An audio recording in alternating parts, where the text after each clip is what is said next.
Hey guys, good morning. Dave from Triple G, God, Guns, and Gears, coming at you from an absolute beautiful day here in North Carolina. Monday the 17th, the blue skies are finally back, and it was kind of a wild 3 or 4 days here in North Carolina. We did much better than anticipated from the original storm alerts. We only got maybe 5 inches of rain. No power outages in our area, but please keep the folks to the east of us in your prayers. Areas like New Bern and Lumberton are just completely devastated. Reports of 40 inches of rain. Rivers that normally crest at 24 to 30 feet are at 60 feet. It's just absolutely mind-boggling, the volume of water that came down. They had some reports in the trillions of gallons. Not quite sure how they calculate all that, but I-95 is shut down. I think 200-something roads are shut down. Power is out. But what is remarkable is in some areas where these types of things bring out the worst in people, like looting and whatever else goes on, I like to look at the good, and I think it certainly brings out the best in people.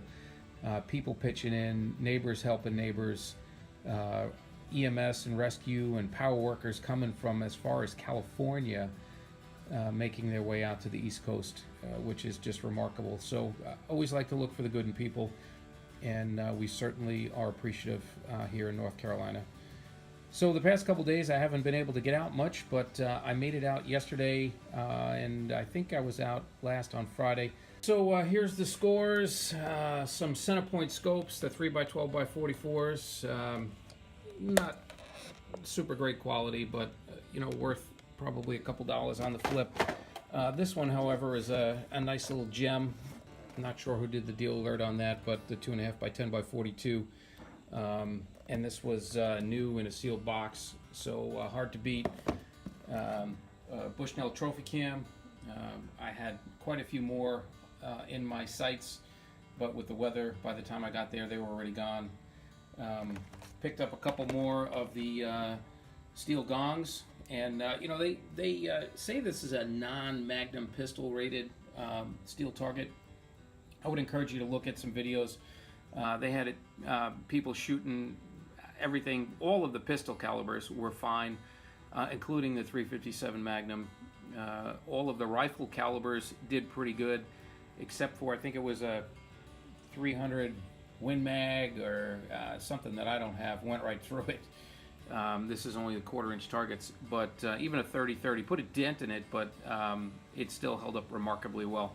They do ask you to exercise some caution on the back in terms of how to set these up. Steel targets tend to have a lot of splatter, so they recommend right on the front that it be hung with chains so as to deflect some of that spatter back, and also to keep certain distances back from the targets. And then I found these, made it out to my Cabela's after they had power shut down for 3 days. I don't yet have a Ruger 1022. I have one tucked away at Walmart on layaway, waiting for some further price reductions. That's a 1022 takedown. It's black synthetic and stainless. So in preparation or anticipation of picking that up at $169 is my hope. Right now it's still at $338. I picked up 2 of these on the low. So here's the here are the receipts. The Nikon Monarch was $99. The center points were $25 a piece. I got 5 of those.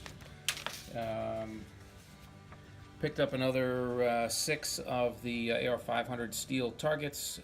Those are on the low of $7 a piece, and I think that puts me at 23 of those now, which is a great deal.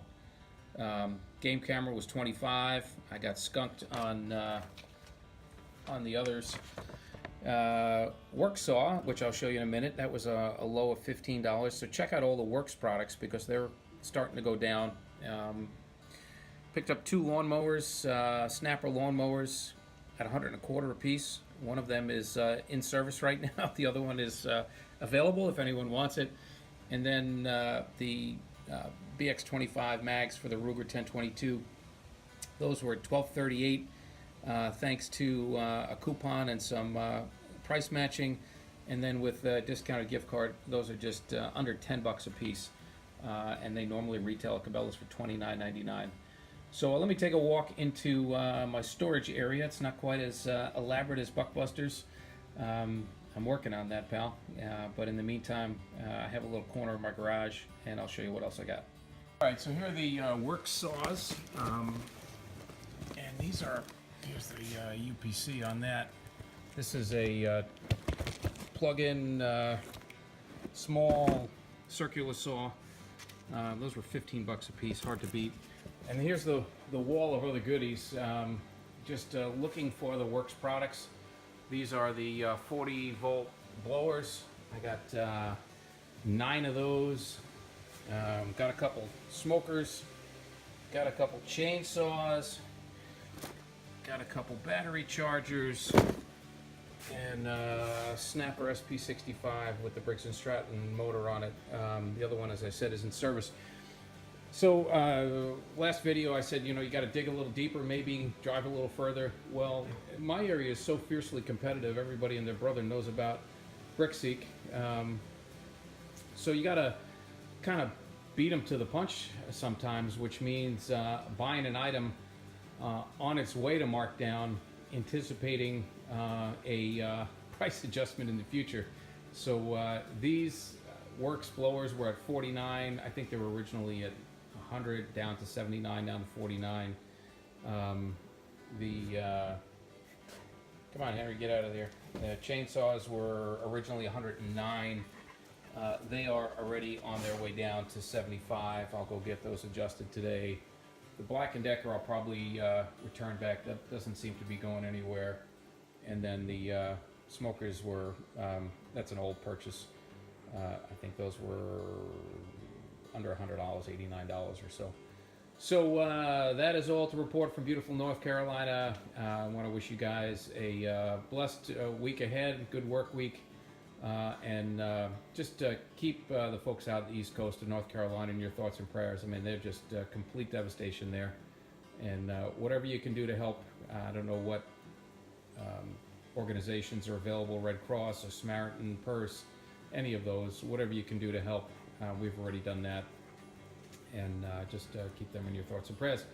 Talk to you guys soon.